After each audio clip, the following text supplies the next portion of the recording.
Dito ka lang. Ano yun, lunch mo na yan? Wala kang ano? Wala. OT kasi.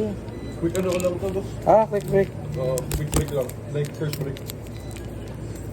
Para kahit pa paano mabuhos ko na rin yun. Tapos, energy para mamaya.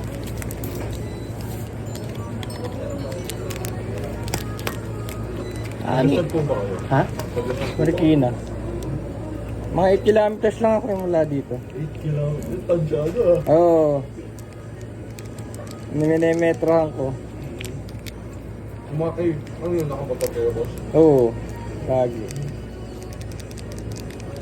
Ilan yung takbo yun? 8 kilometers. Dati neighborhood ko to eh. Diyan kami nakatira dati sa may ano. Project 3? Oo, Project 3. Anonas. 66 Anonas. Okay. Diyan nagsimula si na airpat nun. Okay.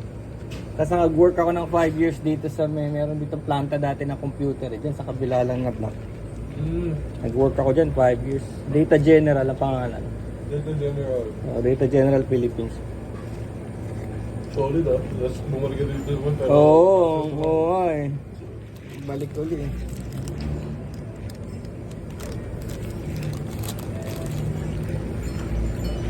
Kaya pag gumagala kami dyan, nakita ko, boy ko pala yung tindahan na to, ganyan. Throwback talaga. Anson, tagal na yan, yung Anson supermarket na yan. Bakit ako rin sa lola ko eh. Indian Johnson rin, ano yun? Pwede mo na yan. Boy pa, tsaka yung yan, church. Tagal na yung church na yan. Siguro. Pinapalagod na rin yung loob din eh. Maganda no?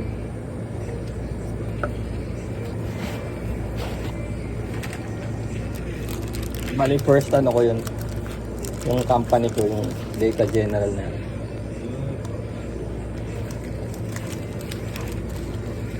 Mukhang sa amin tanongin muna, boss, pero time limited ako eh. Hindi na ako. Marami pa naman time. Sige. Kasi nilinis ko mga tao yung mga bato. Oo nga, nakalagay nga, clean as you go. Wala. Tayo mo ako yun. Okay, see you. Boss Lar, kita kayo. Alright, sige.